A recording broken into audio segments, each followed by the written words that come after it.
Hello friends, today I'm going to show you the recipe for pumpkin paratha or pumpkin flatbread using grain-free flour, of course. So here we have half a cup of pumpkin puree. I like to use organic canned so that the consistency is, like good, not too liquidy. But you can also use homemade puree as long as you make sure that it is this consistency. Then we add 1 cup of cassava flour. I use Anthony's Premium. And then 2 tablespoons of tiger nut flour. Now, you can look at my blog post to see what substitution you can use if you don't have tiger nut flour, but this gives it a good texture. Then a quarter teaspoon of sea salt. Just stir everything using a spoon just so that the salt gets mixed well.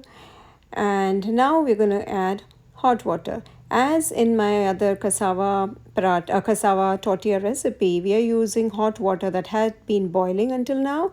And now I have measured half cup of hot water in that measuring cup, and I'm adding it like almost at once, but in like two steps. But you have to work very fast in this recipe. The water should be hot while you're making the dough. And then we'll need a little bit more because as you can see there is some white flour there, so we need to get all of the flour wet so that you get a wet dough, but you have to be careful that you don't get it too sticky. So I have added now about half a cup and like 1/4 cup of hot water. So about half cup more, half of the half cup measure is remaining. That is, I've used only 3/4 cup, half cup initially and then 1/4 cup later. So that is in all I have used 3/4 cup of hot water. As I said again, add the hot water slowly.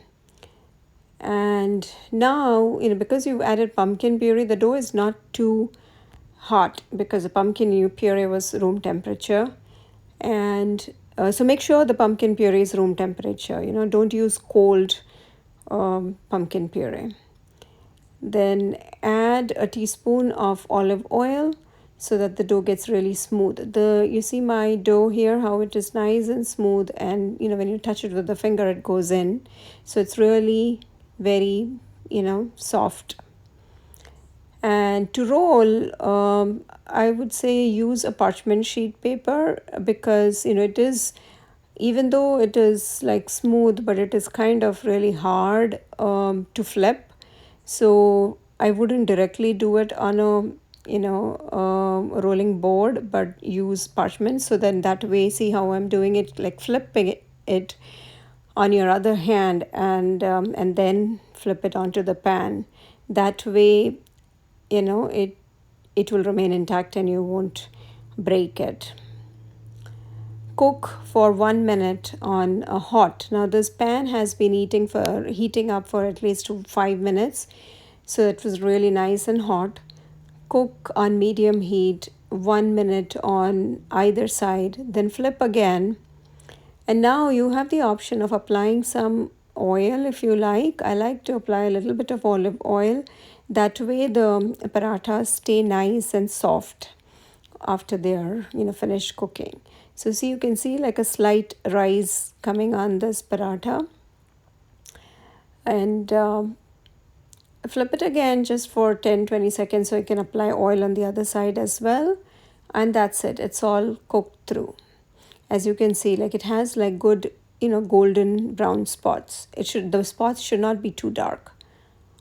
There you go. So that paratha is ready. I'm going to show you another one.